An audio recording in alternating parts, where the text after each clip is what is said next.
The morning air on Ganghwa 7 bit like frozen needles. Doyen pulled his coat tighter as he walked toward the border station. His breath made white clouds in the darkness. The sun would not rise for another hour. He had worked this job for 15 years. Every morning was the same. Check the perimeter, review the overnight reports, process whatever ships had arrived during the night.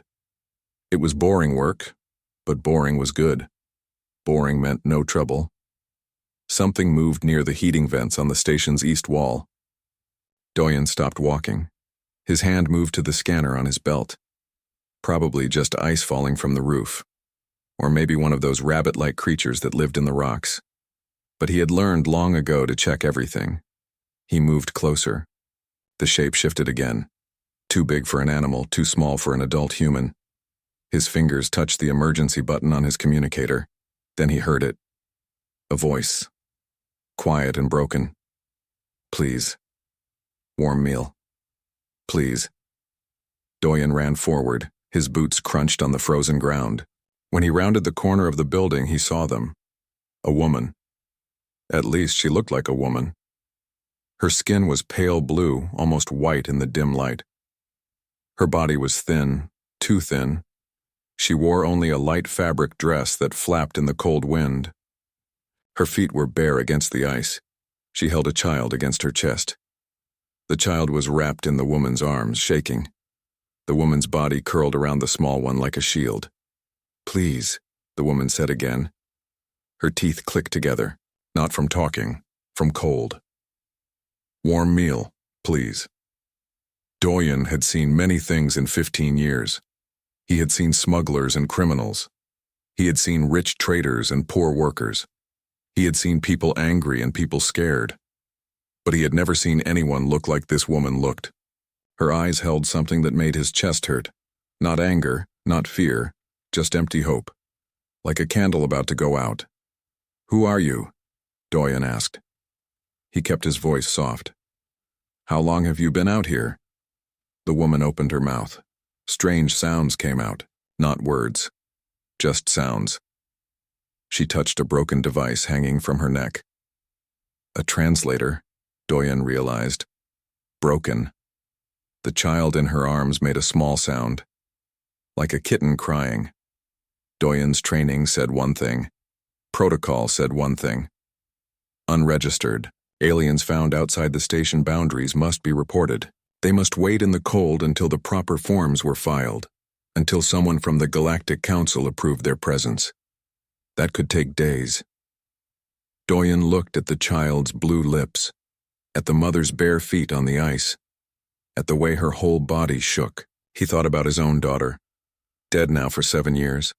He thought about cold and darkness and being alone. Come with me, he said. He held out his hand. The woman stared at his hand. She did not move. Her eyes filled with water. Tears froze on her cheeks before they could fall. It's okay, Doyen said. He pointed to the station door. Warm. Inside. Come. The woman took his hand. Her fingers felt like ice wrapped in paper. So cold it hurt to touch. So thin he could feel every bone. Doyen led them to the side entrance. The one the workers used. The one without security cameras. He would deal with the consequences later. Right now, 2 people were freezing to death on his watch. The door slid open. Warm air rushed out.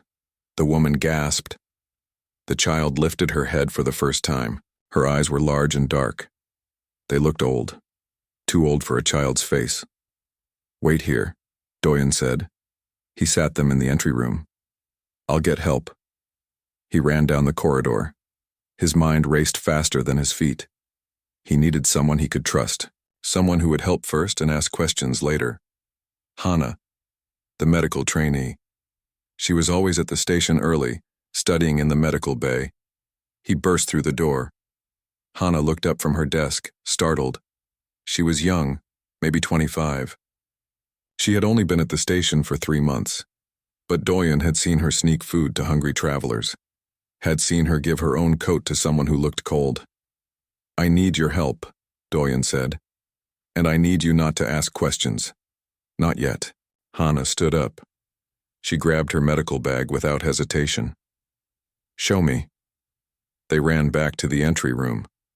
Hana stopped in the doorway. Her hand flew to her mouth. "Oh no," she whispered. "How long were they outside?" "I don't know," Doyen said. "Her translator is broken. I can't understand her." Hana dropped to her knees in front of the woman and child. She pulled thermal blankets from her bag. She wrapped them around the shaking bodies. Her hands moved fast, checking pulse points, looking at eyes, touching skin. "They're hypothermic," Hana said. Her voice was calm, but her eyes were angry. "Severe malnutrition, dehydration. They need fluids, heat, food." She looked up at Doyen. "They need help now." "Can you help them here?" Doyen asked. "Before we report this?" Hana understood immediately. She nodded. "Help me move them to exam room 3, the one in the back." Together they carried the woman and child deeper into the station, away from the main corridors, away from the cameras and the other officers. In the exam room, Hana worked quickly. She set up heating lamps. She started an IV line in the woman's arm. She wrapped the child in heating blankets. She spoke softly the whole time, even though they could not understand her words. The woman watched everything. Her eyes followed Hana's every move. Slowly, the shaking began to stop. Slowly, color came back to the blue-white skin. Slowly, the child's eyes began to close. "Please," the woman said again. That same broken phrase. "Warm meal. Please." Hana looked at Doyen. "I'll get soup from the cafeteria. You stay with them." When Hana left, Doyen sat in the corner of the room. He watched the woman hold her child. He watched them breathe. He watched them slowly come back to life in the warmth. And he wondered what he had just started. Outside, the sun began to rise. Inside, alarms would soon go off. Commander Taehyun would arrive. Questions would be asked. Rules would be quoted. But for now, in this small, warm room, 2 people were safe. 2 people were not dying in the cold. Doyen decided that was enough. For now, that was enough. The woman's eyes met his across the room. She could not speak, but she did not need to. Her eyes said everything. "Thank you. Thank you. Thank you." Commander Taehyun arrived at the station at exactly 7 in the morning. He always arrived at exactly 7. He believed in schedules and rules and proper procedures. That was why he was commander. He was reviewing supply reports when Bora, the communications officer, knocked on his office door. Her face looked worried. "Sir, we have a situation in Medical Bay 3. Taehyun looked up. "What kind of situation?" "Doyen brought in 2 unregistered aliens, a woman and child. Velthran species, no paperwork, no entry approval." Taehyun stood up so fast his chair rolled backward. "He did what?" 10 minutes later, Taehyun stood in the doorway of exam room 3. His jaw was tight. His hands were clasped behind his back.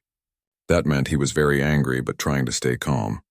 Doyen stood between Taehyun and the medical bed. Hana stood next to him. Neither of them moved. On the bed, the woman held her child. Both were wrapped in blankets. The child was sleeping. The woman's eyes were wide and frightened. "Explain," Taehyun said. "One word, cold and sharp. I found them outside," Doyen said. They were freezing. "The child was—" "That's not what I asked," Taehyun interrupted. "I asked you to explain why you brought unregistered aliens into my station without following protocol." "They would have died, sir. That is not our concern. We have procedures. We have regulations.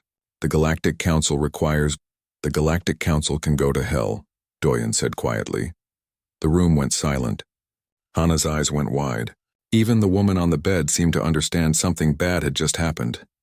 Taehyun's face went red. "My office now." In the commander's office, Taehyun paced back and forth. Doyen stood at attention. Years of military training made his back straight even though his heart was pounding. "Do you understand what you've done?" Taehyun asked. "Do you understand the position you've put this station in?" "Yes, sir." "No, I don't think you do."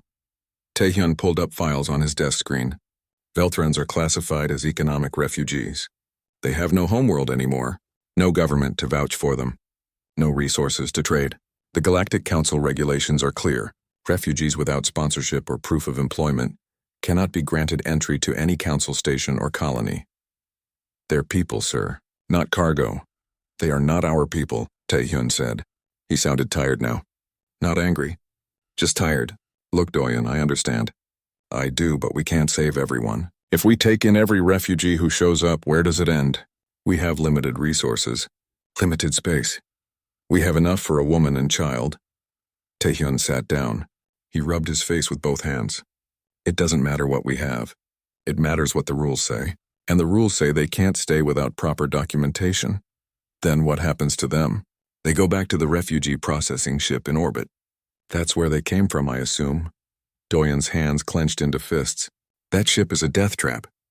I've heard the reports. They're packing refugees in like animals. Not enough food. Not enough heat.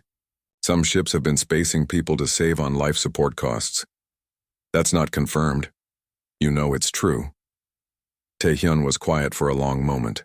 Then he sighed. I'll give you 48 hours. Find them sponsorship. Find them documentation. Find them somewhere to go that follows the rules. If you can't do that in 48 hours, they go back to the processing ship. Sir, 48 hours, Doyen. That's all I can give you. Back in the medical bay, Hana had made soup. Real soup with vegetables and noodles. The kind that steamed and smelled like comfort. The woman was sitting up now. The child was awake. Ji-won, the supply manager, had come to see what was happening. She stood in the doorway, holding a basket of bread. When she saw the child, her face went soft. Ji-won had 3 children of her own. Oh, Ji-won said quietly. She walked in and set the bread on the table. You poor things. The woman stared at the food. Her hand shook as she reached for it. Not from cold anymore. From hunger. From need, Hana ladled soup into a bowl. She handed it to the woman carefully. Slowly, Hana said, making gentle gestures. Drink slowly. The woman took a sip. Her eyes closed. A tear ran down her face. She whispered something in her language. Even without translation, everyone in the room understood. It meant thank you. The child reached for the bread. Ji-won broke off a small piece and handed it to her. The child ate like someone who had forgotten what food tasted like. Small bites, savoring each one, like she was afraid it would disappear. How long has she been hungry? Ji-won asked. Hana checked her medical scanner. Based on her body condition? Weeks, maybe months. Ji-won's eyes filled with tears. She turned away, pretending to organize her basket. Bora appeared in the doorway. She looked nervous. There are others here, she said quietly. From other ships. Other species. They heard we brought in Velthron refugees. She paused. They're not happy about it. In the station's common area, 4 aliens stood in a cluster. They were traders and travelers from different worlds. A Krellian with hard shell skin. A Thorn with too many arms. A Bexley with eyes like a fish. A Mordax with scales like metal. They watched Doyen as he entered the room. Their expressions were similar across their different faces. Contempt, disgust. So it's true, the Krellian said. His translator made his voice sound mechanical. Humans taking in worthless refugees. Doyen stopped walking. They're people in need, the Thorn laughed. It sounded like rocks grinding. People? Felthrons are resource drains. Their world was destroyed because they were too stupid to manage their mining contracts properly. Why should the rest of us pay for their mistakes? A corporation destroyed their world, Doyen said. His voice stayed calm. Mining accidents happen. Accidents, the Bexili said. Is that what humans call incompetence? The Mordax stepped forward. Its scales clicked together. Your species is weak. You feel too much. You let your emotions make your decisions. That's why humans will never be truly powerful in the galaxy. You care about the wrong things. Doyen felt anger burning in his chest, but he kept his face blank. Maybe you're right. Maybe we do care too much. But I'd rather be weak and kind than strong and cruel. You say that now, the Krellian said. Wait until your station is overrun with refugees. Wait until you have no food left because you gave it all away. Wait until your own children are hungry. Then see how much you care about strangers. They left the common area together, laughing, making jokes in languages Doyen's translator couldn't quite catch, but he knew they were jokes about humans, about softness, about stupidity. Back in exam room 3, Hana had finally managed to fix the woman's translator. It was old technology, cheap, but it worked. What's your name? Hana asked. The woman touched the device. Words came out. Choppy and broken, but understandable. Mirai, my name is Mirai. My daughter is Nari. Where did you come from, Mirai? Mirai's face went dark. Processing ship orbit, we were there 3 months. Before that, station Kelvar. Before that, station Thumos. Before that, she stopped. Before that, home. But home is gone now. Why did the other stations turn you away? Toyun asked. No money. No job, no sponsor. Always the same answer. Mirai looked down at Nari. We tried everywhere. No one wants Velthrons. We are reminders of failure. Of weakness. Bad luck. Hana's hands clenched. That's not right. That is how galaxy works, Mirai said simply. Everyone knows this. Only humans, she stopped. Her translator made a sound like confusion. Only humans say come inside. Only humans give warm food and ask nothing back. She looked at Doyun. Why? Why do you help? Doyun thought about his answer. He thought about his daughter, about cold nights and warm meals, about what it meant to be human. Because we can, he said finally. Because you needed help, because... He stopped. How could he explain? Because it's the right thing to do. Mirai stared at him. In Galaxy, right thing means what benefits you. You get nothing from helping us. We cannot pay. We cannot work. We are burden. You're not a burden, Hana said fiercely. You're people. That's enough, Mirai looked between them. Her translator made sounds like she was trying to speak but couldn't find words. Finally, she just said, thank you, thank you. But her eyes also held something else. Fear. Because she knew what Doyun knew. What Hana knew. 48 hours wasn't very long, and the galaxy wasn't kind to the weak. Evening came to Ganghwa 7. The temperature outside dropped even lower. Inside exam room 3, the heating lamps glowed soft and orange. Nari slept on the medical bed, her small body finally warm and fed. Mirai sat beside her, one hand resting on her daughter's back. Hana had brought dinner. Real dinner this time, not just soup. Rice and vegetables and some kind of meat. Mirai ate slowly like she was still learning how to eat again. Doyun sat in the corner pretending to work on his datapad. Really, he was just watching. Making sure they were safe. Making sure they were real. You have question, Mirai said suddenly. Her translator had gotten better as Hana adjusted it. I see it in your face. Doyun looked up. How did you end up at the processing ship? Mirai was quiet for a moment. She looked at her sleeping daughter. Then she began to speak. I was teacher. On Velthara. Our world. I taught literature, history, culture. My husband Deccan was engineer. Good man. Kind man. We had small house near the Silver Forests. Nari was born there. Happy child. Always singing. Her voice went soft. Sad. Mining corporation came. Big company. Galactic Mining Federation. They said our world had rare minerals. Deep in the core. They said they could extract safely. They said we would all be rich. Hana stopped organizing her medical supplies. She came to sit down listening. They were wrong, Mirai continued.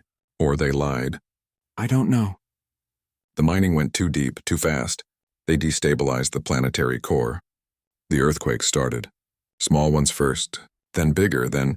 She stopped. Her hands shook. Then the world began to break apart. I'm sorry, Doyun said quietly. Evacuation began. But not enough ships. Not enough time. The corporation evacuated their people first. Their equipment. Their profits. Velthrans were last. Deccan helped load children onto ships, made sure families got on. When our turn came, her voice cracked. Only 2 spots left. Me and Nari. Dakin pushed us onto the ship. He said he would catch next one. Tears ran down her face. There was no next one. The docking platform collapsed. I watched through window as the ground swallowed him. Swallowed hundreds, thousands, watched my world die. The room was completely quiet. Even the station's normal humming seemed to stop. The ships took us to processing stations, Mirai said. Temporary housing, they said. Just until we could be relocated. But no one wants refugees. No one wants people with no money, no skills that matter, no world to return to. The Galactic Mining Federation said the disaster was natural causes. Said they were not responsible, paid no compensation. We became ghosts. People without place, she looked at Doyun. We went from station to station. Always same answer. No room, no jobs. No sponsorship. 3 months ago, they put us on processing ship. Said they would find placement. But ship is just place to store unwanted people. Food is scarce. Water is rationed. Heat fails at night. People die. No one cares. How did you get off the ship? Hannah asked. Maintenance shuttle. Small. Old. Pilot was Velthran too. He said he heard there was human station nearby. He said humans were different, Kinder. I did not believe him. But what choice did I have? He smuggled us onto shuttle. Dropped us at edge of your landing area, then left before he was caught. He left you outside? Hannah's voice rose. In the cold? He had to go back. If they discovered shuttle was gone too long, they would punish others. Find excuse to reduce rations. Make conditions worse. Mirai touched her daughter's hair. We walked to your station. Took hours, so cold. Nari's feet hurt. My translator broke when I fell on ice. We reached your building, saw the heat vents. Thought maybe we could stay warm there until morning. Then your guard found us. She looked at Doyen again. Those eyes, so old, so tired. Thank you for not walking away. Most people would walk away. Doyen felt something in his chest. A tightness, a pain. He saw his own daughter's face again. Su Yin, dead at 11 years old. A transport accident, random, senseless. He had not been able to save her. But maybe he could save this one. How old is Nari? He asked. 8 cycles. In your counting, maybe 10 years. The same age Su Yin had been. The universe was cruel sometimes. Nari stirred in her sleep. She made a small sound. Mirai immediately turned, checking, soothing. The gesture was automatic, universal. The way all mothers move toward their children. Can you sing? Hannah asked suddenly. Mirai looked confused.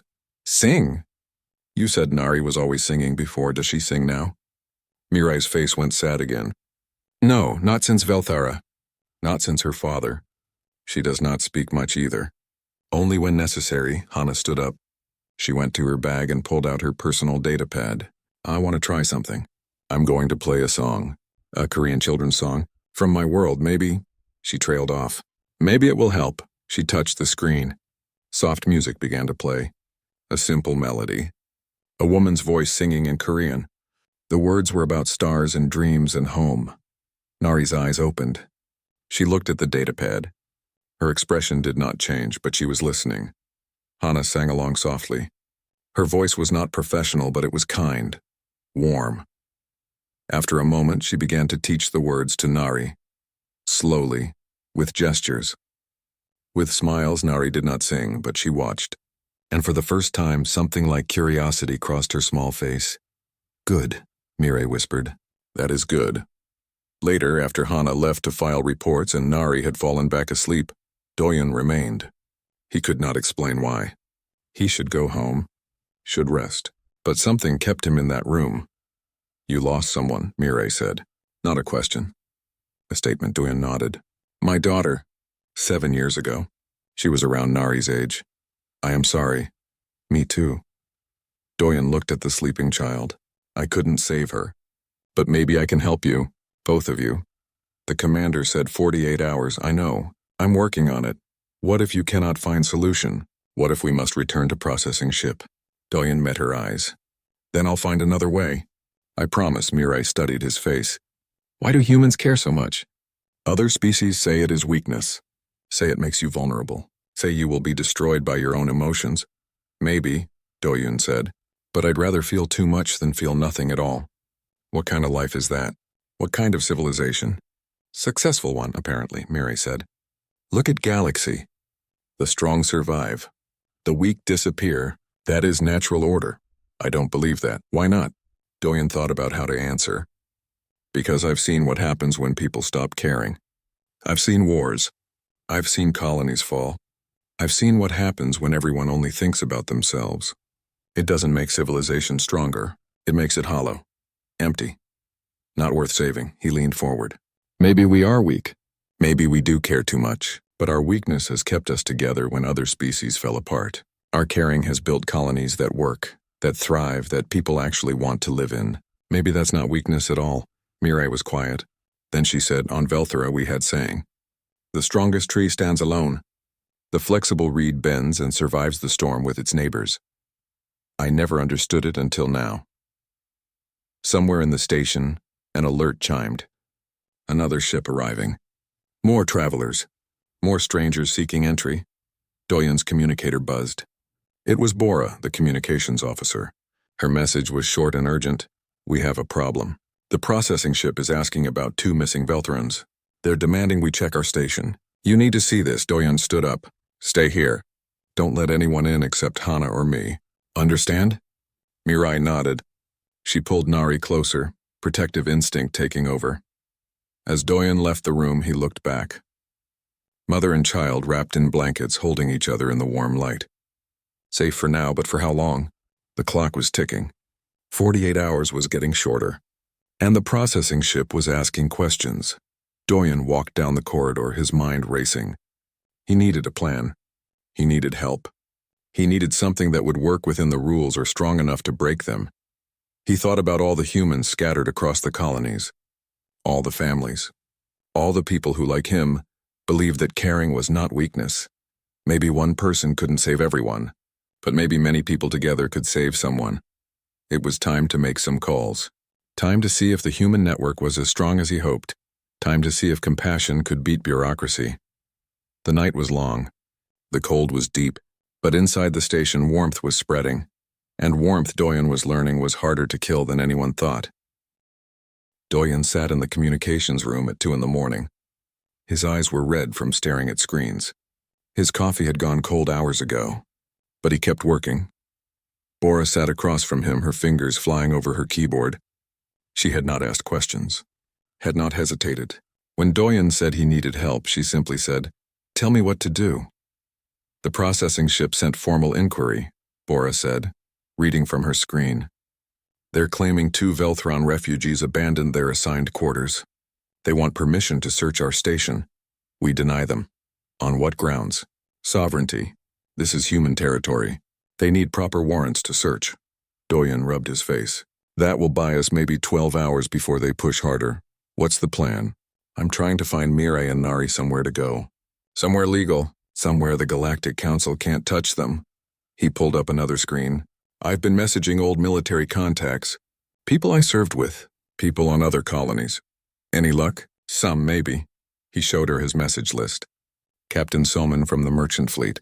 She owes me a favor, big one. She says she might be able to provide transport if we can find a destination. That's good. It's a start, but we still need a colony willing to take them.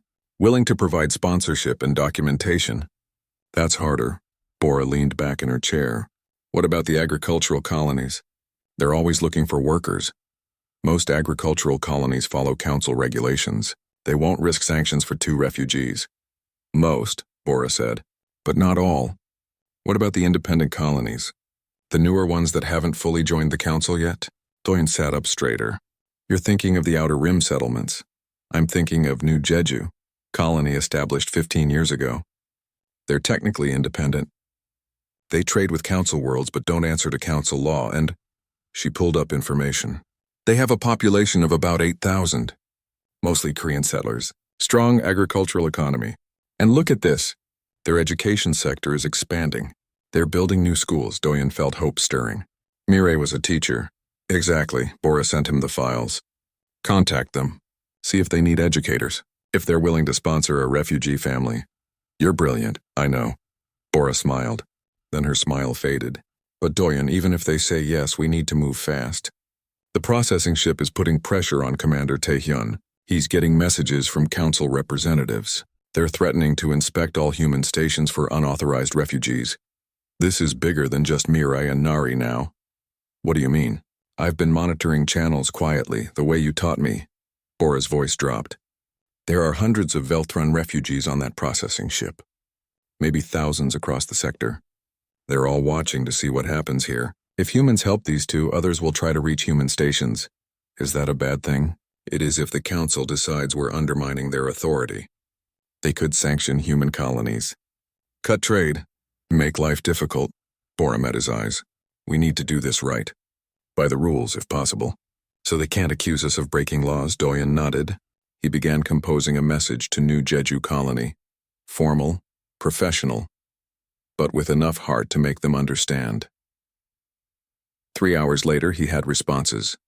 Captain Soman agreed to transport. She would arrive at the station in 20 hours.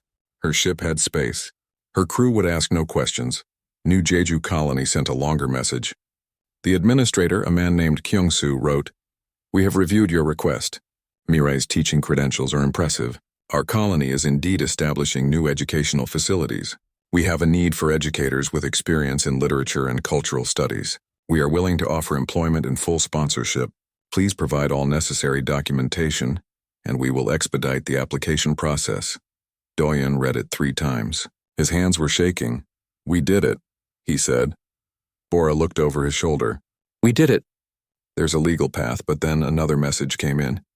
This one was from someone Doyun did not know. A woman named Yoonji. Her title said Human Rights Coordinator, Outer Colonies. Officer Doyen. I have been made aware of the situation at your station. I work with refugee advocacy across human space. I want you to know that you are not alone. There is a network of people ready to help. If you need additional support, resources, or legal assistance, contact me immediately. What you're doing matters. Don't let anyone tell you otherwise. The message included connection information for dozens of other people. Lawyers, doctors, colony administrators, transport captains. All humans, all offering help. How did she know? Doyen asked. Bora looked slightly guilty. I might have sent some messages too, to human advocacy groups, to other stations. I thought, maybe we should let people know what was happening. Maybe others would want to help. You started a chain reaction. Is that bad? Doyen looked at the list of names. The offers of help. The solidarity. No, it's perfect. He checked the time. 6 in the morning. Mirai would be awake soon. He should tell her the good news. But when he reached the medical bay, he found Hana already there. She was not alone. Jiwon stood in the corner holding fresh clothes. Child-sized clothes for Nari, Jiwon said. My youngest daughter outgrew them. I thought, she stopped. They should have proper clothes. Not just blankets. Nari sat on the bed looking at the clothes. Colorful shirts, warm pants, a soft jacket. She touched them carefully like they might break. I also brought these, Jiwon said. She pulled out a box of crayons and paper. My children love to draw. Maybe Nari does too.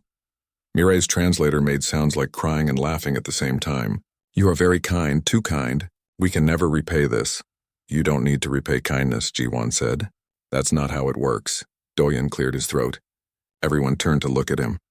I have news, he said. He told them about New Jeju, about the job offer, about Captain Soman's transport, about the legal sponsorship. Mirai stood up slowly. Her legs seemed weak. You found us a home? I found you a chance. A real one, legal, safe. Mirai sat back down, hard like her legs stopped working. Nari moved closer to her mother, concerned. But Mirai was not collapsing.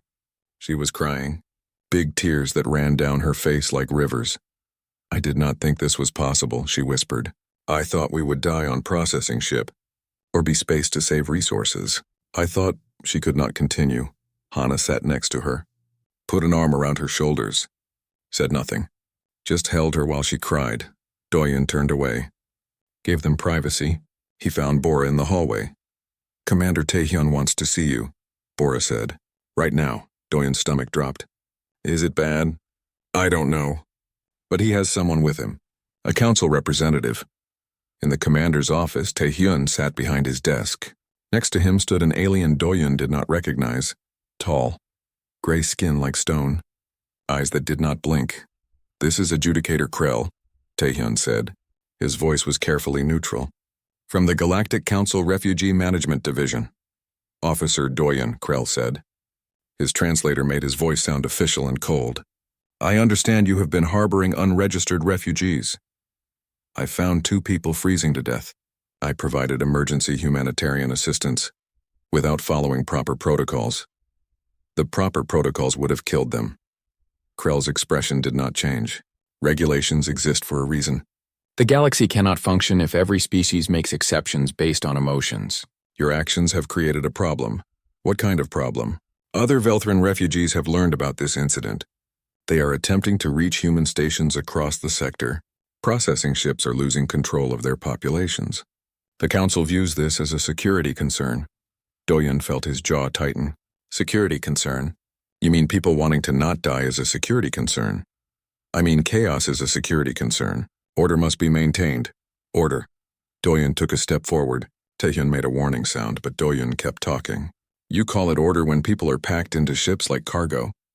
When children starve, when families freeze. That's not order. That's cruelty with paperwork. Krell tilted his head. You are emotional. Typical for humans. This is why your species struggles with governance. You let feelings dictate policy. Maybe, but at least we feel something. The room was quiet. Taehyun looked like he wanted to be anywhere else. Krell looked at Doyun like examining an interesting insect. You're refugees, Krell said finally. Mirai and Nari, do you have legal placement for them? Yes, New Jeju colony. Full employment and sponsorship. Approved and documented. Convenient. Legal. Krell was silent for a long moment. Then he said, very well. If the documentation is proper, the council cannot object. However, I must inform you that if this becomes a pattern, if human stations continue to undermine refugee management protocols, there will be consequences. What kind of consequences? Sanctions, trade restrictions, increased inspections. Your species' reputation in the council is already questionable. Do not make it worse. He left without another word. Taehyun waited until the door closed. Then he let out a long breath. You're playing a dangerous game, Doyun. I know, sir. But... Taehyun stood up. You did it legally. That matters.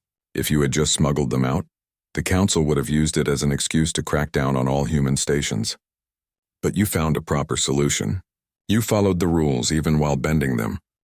Does this mean... It means they can go. Tomorrow. Get them on Salmon's ship before the council changes its mind. And Doyun? Taehyun's expression softened slightly.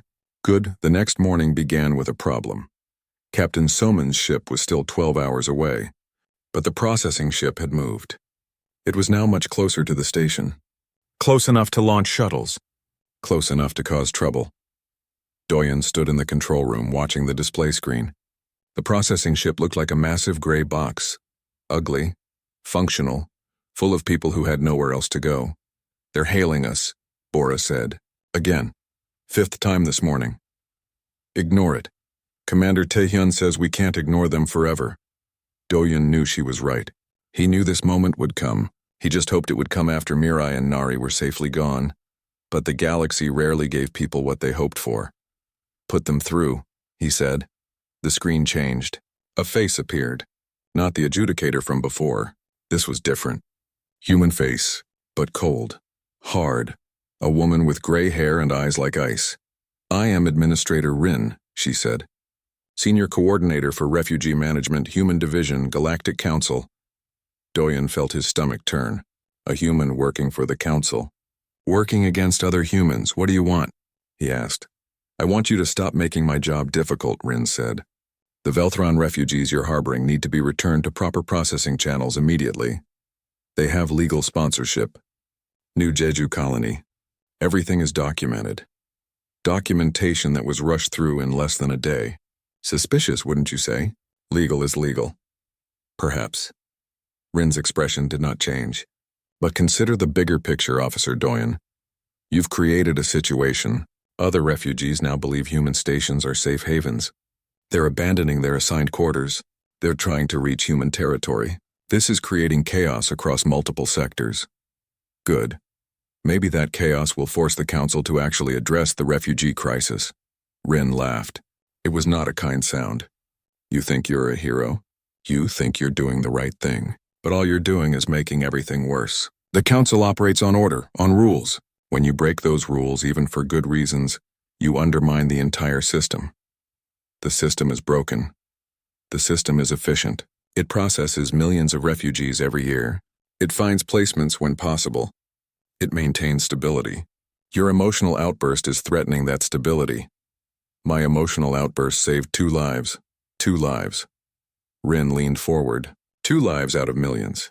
Do you know how many refugees die every day in this galaxy? Thousands. Tens of thousands. You can't save them all. So we prioritize. We allocate resources efficiently. We make difficult decisions so the system keeps functioning. And the people who die in your efficient system? They're just acceptable losses? They're reality. Harsh reality. The kind that soft-hearted humans like you refuse to accept. Doyun stared at her. at this human woman who had forgotten what humanity meant. How do you sleep at night? Very well. Because I understand how the galaxy works. You should learn that lesson before you cause real damage. The screen went dark. Rin had cut the connection. Bora looked at Doyen. She's human. She used to be, Doyen said quietly. 2 hours later, another message came. This one was broadcast, public, sent to every station and ship in the sector. Doyen watched it in the common area with most of the station staff. It was Adjudicator Krell, speaking in formal council language about order and protocol and the importance of following established procedures. Speaking about how certain species, particularly humans, were demonstrating concerning patterns of rule-breaking, speaking about consequences. When it ended, the other aliens in the common area were nodding, agreeing, looking at the humans with expressions that ranged from contempt to pity. But then Bora did something unexpected. She pulled up her own communication system, started typing. Within minutes, she had sent a message to every human station, every human ship, every human colony in range. The message included the full story. Mirai and Nari, the freezing night, the processing ship, the refusal of help from other species, the human response, the legal solution, everything. What are you doing? Taehyun asked. He had rushed into the common area when he saw what was happening. What Doyen taught me, Bora said. Documentation. Transparency. Let people see what's really happening. The response was immediate. Messages flooded in, from humans everywhere, offers of help, expressions of support, anger at the Council's treatment of refugees, and something else. Something bigger. Humans across multiple colonies started organizing, creating networks, sharing resources, setting up systems to help refugees that the Council had abandoned. Within 4 hours, it had a name. The Warm Meal Initiative, named after the words Mirai had spoken that first cold morning. Taehyun watched it happen. He looked tired, worried, but also something else, maybe proud. This is going to cause problems, he said. I know, Bora replied. Big problems, I know. The Council will not be happy. Good. Taehyun almost smiled. Almost. In the medical bay, Mirai watched the news reports with Hana. Her translator worked perfectly now. She understood everything that was happening. Everything that she and Nari had started just by being cold and hungry and desperate. This is because of us, she said. No, Hana replied. This is because people decided to care. You just gave them a reason to show it. But the Council is angry. The other species are angry. What if they punish human colonies? Then we deal with it together. Nari was drawing again. More pictures. She had drawn dozens since getting the crayons. Pictures of her old home. Pictures of her new hope. Pictures of the humans who had helped her. One picture showed Doyen. She had drawn him very tall with kind eyes. Next to him she had drawn her mother. And herself. All holding hands. All smiling, she showed it to her mother. Mirai's eyes filled with tears. She is healing, Hana said softly. Children are resilient. She will be okay. Because of you. Because of all of you. Because you were brave enough to ask for help. Because you didn't give up. At hour 46 of the 48-hour deadline, Captain Soman's ship finally arrived. It was a merchant vessel, old but reliable, the kind of ship that traveled the trade routes carrying supplies and occasionally passengers who did not ask too many questions. Soman herself came to the station. She was a woman in her 50s with short gray hair and hands that looked like they had worked hard for many years. She greeted Doyen with a tight hug. You finally called in that favor, she said. It was important. I know. I read Bora's messages. Everyone has read them. She looked around the station. Where are they? Being prepared for transport. Medical clearance. Final documentation. We need to move fast. The processing ship is positioning for interdiction. They might try to stop us. Can they do that? Legally? No, practically. They can try. Soman's expression hardened. But they'll have to get through me first. And I have friends. Other merchant captains. We've been talking. If the processing ship tries anything, they'll find themselves surrounded by human vessels. Let's see them start a fight with 50 merchant ships watching. Doyen felt something in his chest. Hope. Pride. The human network is real. Always has been. We just needed a reason to activate it. Someone touched his shoulder. You gave us that reason. The final hour was chaos. Paperwork being filed, medical reports being finalized, supplies being loaded onto Soman's ship, and throughout it all messages kept coming. Humans from everywhere expressing support, offering resources, asking how they could help more refugees. Administrator Rin sent one final message. It was short and cold. You have started something you cannot control. When the consequences come, remember that I warned you. But Doyen also received another message from Yunji, the human rights coordinator. You did good work, officer. Real good work. We're organizing a formal refugee assistance network across human space. Legitimate. Legal. Big enough that the council can't ignore it. You're invited to join the coordinating committee if you want. Let me know. In the docking bay, Mirai and Nari stood with their few belongings. Jiwan had packed food for the journey. Hana had prepared medical supplies. Bora had given them a data pad loaded with information about New Jeju colony. Doyen walked them to Soman's ship. Each step felt heavy. He had known them for less than 2 days, but somehow it felt longer, felt important. At the boarding ramp, Mirai stopped. She turned to face Doyen. For a long moment, she just looked at him. Then she stepped forward and hugged him. Tight, genuine. Thank you, she said. For seeing us as people. For caring when no one else would. For teaching me that kindness still exists. Doyen hugged her back. Take care of each other. Build a good life. Be happy, Nari tugged on his sleeve. When he looked down, she held up another drawing. This one showed a star, bright and yellow. Below it, she had written in careful letters. Hope. For you, she said. To remember. Doyen took the picture. His vision blurred. I'll keep it forever. They boarded the ship. The ramp closed. The engines powered up. Through the window, Doyen could see Mirai and Nari looking out. Waving, he waved back. The ship lifted, smoothly, professionally. Captain Soman knew what she was doing.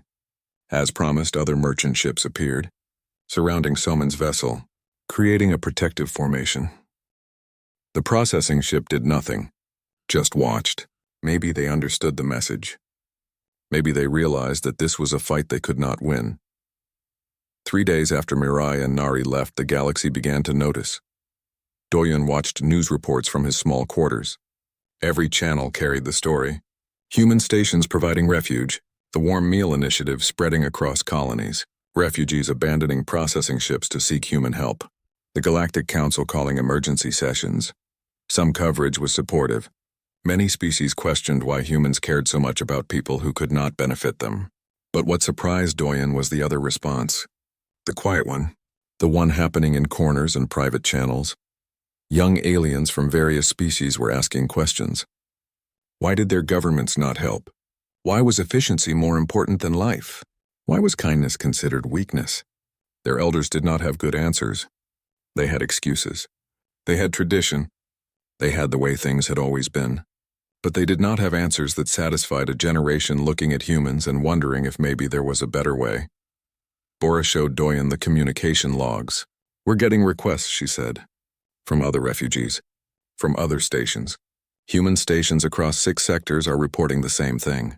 People are showing up. Asking for warm meals. Asking for help. How many people? Hundreds so far. Maybe thousands soon. Bora looked worried. We can't handle thousands. We don't have resources for that kind of scale. Then we need to get more resources. From where? Doyen did not have an answer. Not yet, but the human colonies did. 2 days later, a message came from Earth Central, the main government. The one that coordinated all human colonies and spoke for humanity in the Galactic Council. Governor Isel Park appeared on the communication screen. She was an old woman, nearly 80, with white hair and eyes that had seen much. She had been governor for 20 years. She was respected even by alien species. Officer Doyen, she said, I've been reading about your situation. Ma'am, I followed all proper protocols. The documentation was, she held up her hand. I'm not here to reprimand you. I'm here to ask for your help, Doyen blinked. My help? The Warm Meal Initiative. It's causing waves, big ones. The Council is threatening sanctions if we don't stop. Other species are watching to see how we respond. Some are sympathetic. Many are hostile. This could become a major diplomatic incident. I understand. I didn't mean to. I'm not finished. Governor Park leaned forward. We've been discussing this at the highest levels. Earth Central, the colony governments, military leadership, and we've made a decision. We're going to support the initiative, officially. Doyen's mouth fell open. Officially? We're announcing the Human Compassion Protocol, a formal policy across all human space. Any refugee seeking humanitarian assistance will be given temporary sanctuary at human stations. We'll provide basic needs, food, shelter, medical care, and we'll work to find them permanent placement. The Council will never allow that. The Council doesn't control our internal policies. They can try sanctions, but they need us more than we need them. Human colonies produce significant resources. Human ships carry most of the trade. Human technology is competitive with anyone's. They can threaten all they want. But starting a trade war with humanity would hurt them more than it hurts us. Doyen felt dizzy. This is huge, and this is necessary. You showed us that, Doyen. You and Bora and Hana and everyone at your station. You showed us what we should have been doing all along. We're just making it official. What about Administrator Rin? The Council's human representatives? Governor Park's expression went cold. Administrator Rin and others like her have forgotten what we stand for. They've been recalled. They don't speak for humanity anymore. The broadcast went out that same day. Governor Park announced the Human Compassion Protocol to the entire galaxy. The message was clear. Humanity would help those who needed help. No exceptions. No apologies. The response was immediate and divided. Some species praised the policy, called it brave, called it moral. These were mostly younger governments, smaller colonies, species that had been overlooked by the Council's efficiency calculations. But the major powers reacted with fury. The Krellian Empire called it destabilizing. The Thorn Collective called it emotional weakness. The Council itself issued formal condemnation, and the processing ships began to fall apart. Without the threat of having nowhere else to go, refugees started leaving. Not just Velthrans. Other species, too. Anyone who had been stuffed into those floating prisons started seeking human stations, started asking for warm meals, started hoping. Within a week, 3 processing ships were completely empty. Their crews abandoned them. The refugees were gone, seeking human help. The Council tried to stop it, but how do you stop hope? At Doyen Station, the situation became intense. 20 refugees arrived the first week, 50 the second week. By the third week, they had over 200 people seeking help. The station was designed for maybe 100 people total. Now it held 3 times that. The corridors were full. The common areas were packed. Food supplies ran low. Medical facilities were overwhelmed, but help came. Other human stations sent supplies. Merchant captains made special runs. Colonies sent medical teams. The human network mobilized like a machine, coordinating resources, moving people, finding solutions. Kyung-soo from New Jeju Colony contacted Doyen directly. We can take more, he said. Our harvest was excellent this year. We have room. We have work. Send us whoever needs a home. Other colonies made similar offers. Agricultural worlds needed workers. Mining colonies needed engineers. Research stations needed diverse perspectives. Teaching colonies needed educators. Not everyone was qualified for every job. Not everyone fit every colony. But the humans made it work. They created matching systems. They provided training. They adapted. And slowly the refugees stopped being refugees. They became immigrants. They became workers. They became neighbors. They became people with homes again. But the Council was not finished. They called a special session. Demanded human representatives attend. Made threats. Governor Park went personally. Doyen watched the proceedings via broadcast. The great chamber of the Galactic Council. Hundreds of species represented, all of them looking at the small group of humans with various expressions. The Council Prime, a Mordax named Kellax, spoke first. His scales clicked together as he moved. Humans have violated established protocols. They have undermined the refugee management system. They have created chaos. This cannot continue, Governor Park stood, small and old and completely unafraid. We have broken no laws. We have provided humanitarian assistance within our own territory. That is our right. Your actions have caused system-wide disruption. Processing ships are empty. Refugees are abandoning assigned locations. The order we have maintained for centuries is collapsing. Good, your order was cruel. If it's collapsing, maybe you should build something better. The chamber erupted. Voices shouting. Translators struggling. Kellax pounding for silence. When quiet returned, Kellax said, "You cannot save everyone. You do not have infinite resources. What will you do when millions seek your help? When your colonies are overrun? When your own people suffer because you gave everything to strangers?" Governor Park smiled. Not a friendly smile. A sharp one. "You're assuming we're alone in this.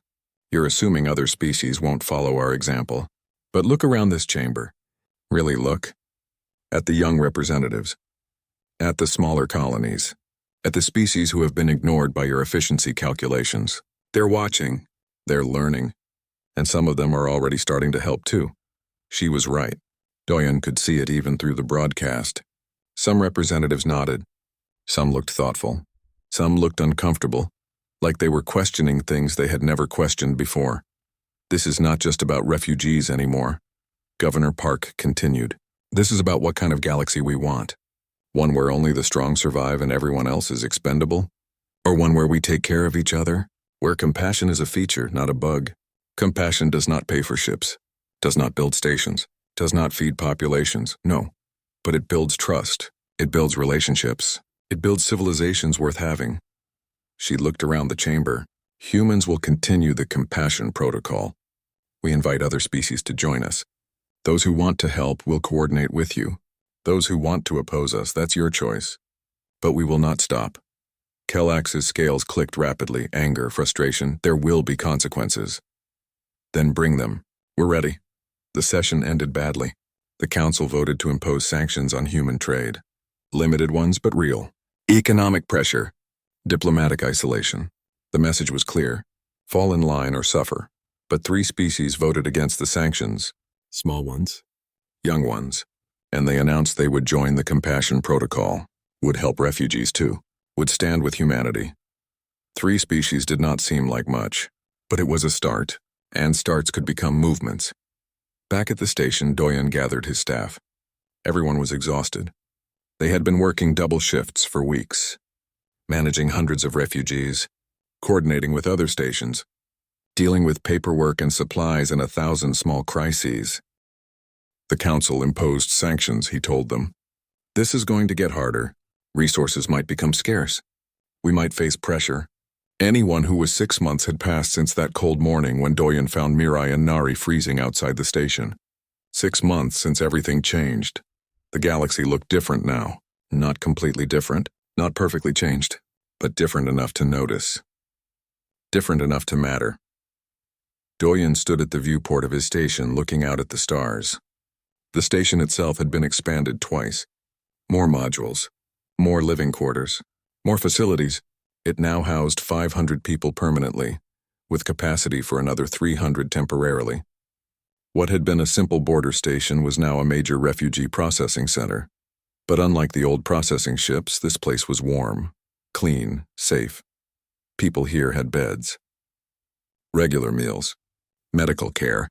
Education for children. Job training for adults. Hope. Behind him, the common area buzzed with activity. Dozens of species mixed together. Felthrans and humans and Thorn and even a few Krellians who had fled their own rigid society. Children played together, speaking mixtures of languages that created new words. Adults worked together, learning from each other, building community. Hana ran the medical center now. She had a staff of 20, including several refugee doctors who had been given the chance to practice again. She moved through the common area, checking on a pregnant Velthron woman, laughing with a Thorn child, coordinating with her team via communicator. She looked tired but happy, purposeful. Bora had been promoted 3 times. She now coordinated refugee placement across an entire sector. Her office had 6 assistants. Her communication logs filled entire servers. She tracked thousands of refugees, matched them with colonies, arranged transport, solved problems. She was brilliant at it. Natural. Like she had been born for this work. G1 managed the supply networks. She had connections with merchant captains across human space and beyond. She could get anything to anywhere in record time. When asked how she did it, she just smiled and said, "You treat people well, they treat you well back." Simple economics. Taehyun was now regional commander for the entire sector. He oversaw 15 stations, all doing similar work. He had fought the bureaucracy, bent the rules, and made it all legal. He was respected by the council now, even if they did not like him. They could not argue with results. And the results were undeniable. The human compassion protocol was working. More than working, thriving. 63 human colonies had joined. 8 non-human species had adopted similar policies. Hundreds of thousands of refugees had been relocated, given homes, given lives. The council's sanctions had hurt. Some human colonies struggled. Trade had been disrupted. Prices went up. Resources became scarcer. But humans adapted. They always did. They created new trade networks, found new partners, innovated solutions, and gradually even the council began to realize the sanctions hurt everyone, including themselves. The processing ships still existed. Some refugees still ended up there, but they were smaller now, better maintained. And they actually processed people toward real destinations instead of just storing them until they died. The council had been forced to reform, slowly, reluctantly, but reform was happening. Doyen's communicator chimed. A message from New Jeju Colony. From Kyungsoo. Thought you'd want to see this. Mireille gave her first public lecture today. About Velthran literature and culture. We had to move it to the main hall. Over 400 people attended. Humans and aliens both. She's becoming quite popular. Nari is top of her class, by the way. Talking about becoming a doctor like Hana someday. Thought that would make you smile. Attached was a video. Doyen played it. The image showed Mireille standing before a large audience. She wore professional clothes now. She looked healthy, strong, confident. She spoke about poetry from her lost world, about stories that should not be forgotten, about culture that survived even after planets died. The audience listened with complete attention. When she finished, they applauded. Long, genuine, appreciative. In the front row, Nari sat with other children. She clapped the loudest. Her smile was bright enough to light the room. Doyen watched it twice. His eyes burned. Good tears this time. The best kind.